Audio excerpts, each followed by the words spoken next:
Alors, le psychiatre Pierre Mailloux se fait ramasser d'aplomb par le Collège des médecins. Il est déclaré coupable de 14 infractions en déontologie.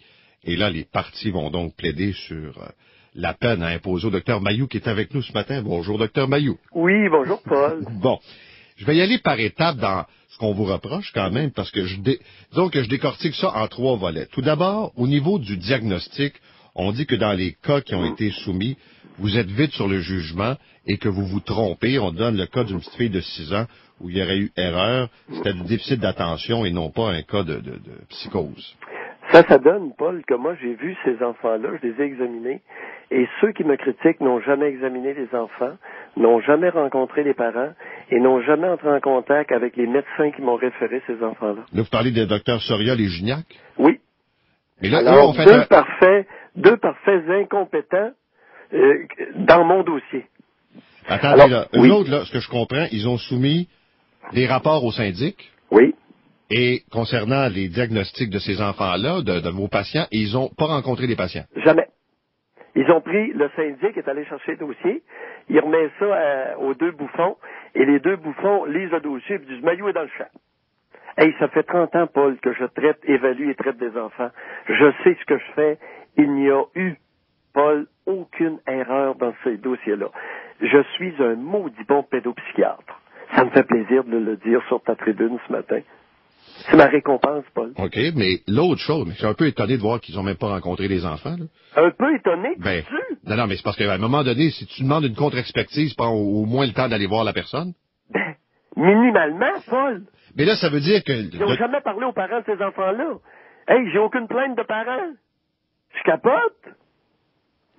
Mais là, ça m'amène au deuxième volet, mais j'ai pratiquement ma réponse. Alors, eux considèrent que la médication était intempestive et inadéquate. Mais ils n'ont pas évalué les enfants.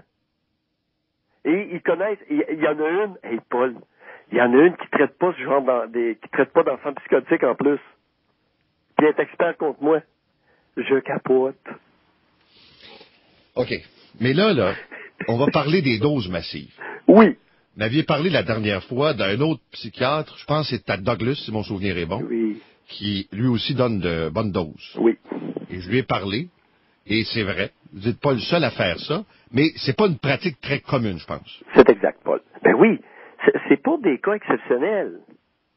C'est pour des cas rares. Mais une dose massive, c'est combien, ça, dans votre livre? Ben, ça dépend du médicament. Mais en gros, là, un exemple qu'on pourrait donner pour que les gens comprennent. Bon, disons le Seroquel. Oui. Seroquel qui est maintenant très connu, très utilisé.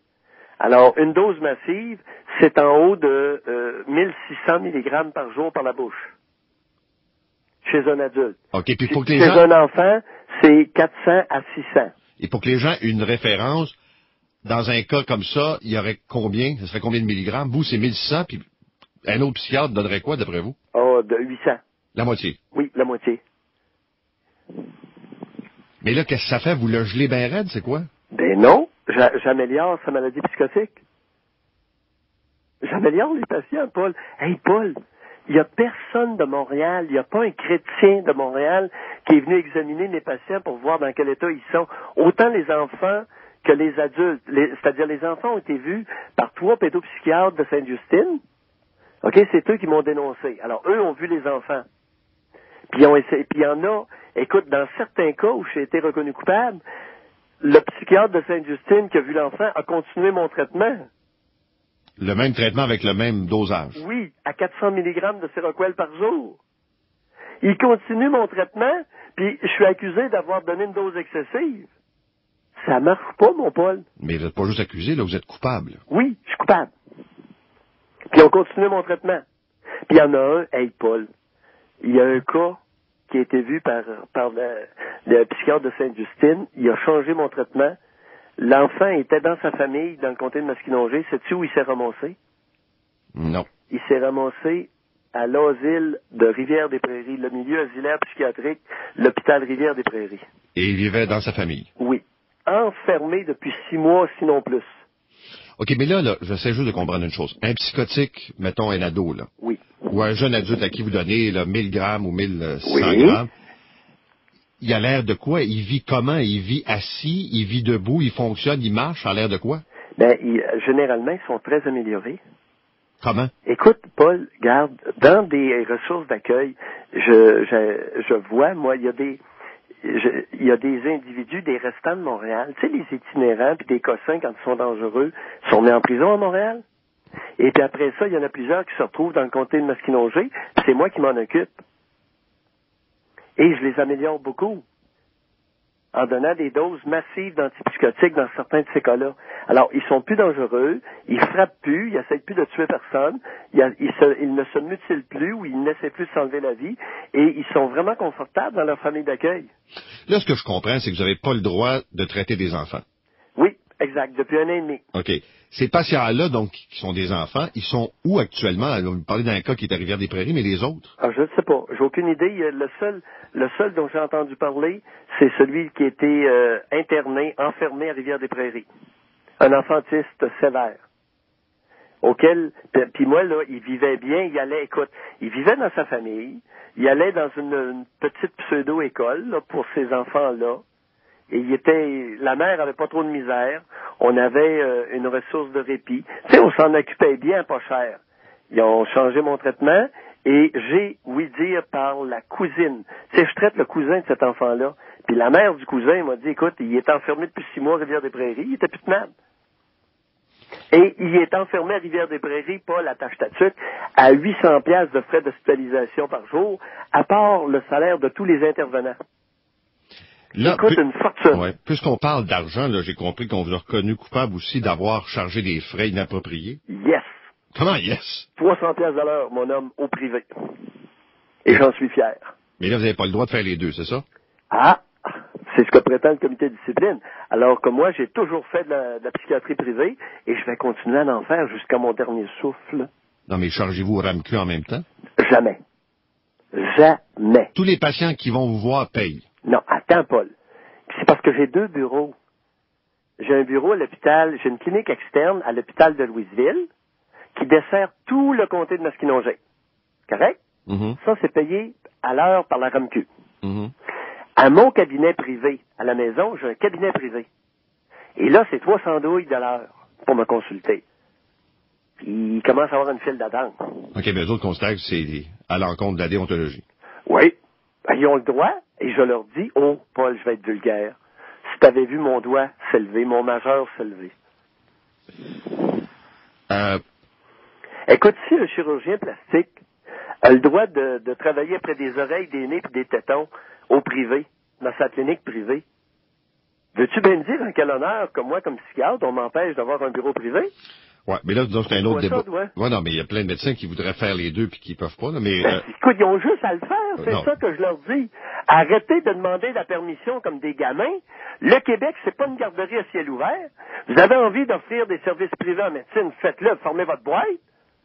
C'est pas plus compliqué que ça. Alors, là, ça fait 25 ans que je fais ça. OK, là, si on résume, vous dites, moi, je me suis occupé de ces patients-là, je leur ai donné un dosage qui, à mes yeux, convient au type de psychose qu'ils ont. Exact.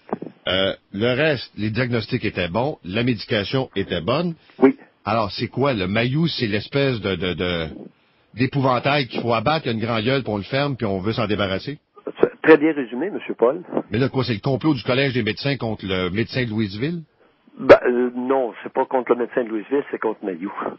Parce que, écoute, dans le chef-garde, la semaine dernière, Paul, j'ai été 4 jours ici à Montréal, cette semaine 4 jours, puis dans 2 semaines, il faut que je revienne encore. Ça, c'est pour la plainte numéro 3 qui concerne les mégadoses chez les adultes et plusieurs chefs concernant mes propos à la radio lorsque j'avais mon émission. Alors là, je viens d'être reconnu coupable, pas sur celle pour laquelle je suis à Montréal, là. C'est la plainte numéro 4. Paul, j'en suis actuellement à mon 6e comité de discipline en 10 ans. 6 comités de discipline différents. C'est quand même pas mal. Paul, ça commence à être du monde à la messe. Seigneur. Paul, c'est un privilège. Je ris parce que je me considère honoré. Il n'y a pas un médecin au Québec, à ce que je sache, puis j'ai commencé à m'informer. Il n'y a pas un médecin au Québec qui a passé dans l'histoire du Collège des médecins devant 6 comités de discipline différents. Je suis l'homme à abattre. Et j'aime ça. Ben, c'est ce que j'allais dire. Je pense que j'aimais ça. Paul. Je pense que vous aimez ça. Ben, Paul, Écoute, je me considère honoré. Je suis devenu un privilégié. Hey, mon 6e comité de discipline. Hey, il tombe comme des mouches, Paul. OK, mais pensez-vous que ça va finir par Maillot, tu pratiques plus? Quand je vais être vieux et impuissant sexuellement. Et le collège de Perrier là-dessus? En blague, Paul, tant que je vais bander, là, ils ont besoin de s'atteler. Ça se peut pas. Bonne journée à Montréal, docteur Mailloux. C'était le docteur Pierre Mailloux, toujours en pleine forme, comme vous le voyez. Mais c'est quand même intéressant comme débat. Alors, en résumé, le Collège des médecins le déclare coupable, le syndic, là, enfin pas le syndic, mais en déontologie, et 14 infractions. Alors là, vous venez d'avoir le portrait. Il y avait 3 volets. Il y avait le volet du diagnostic, de la médication et des honoraires. 8h43. Allons-y avec le pont Champlain.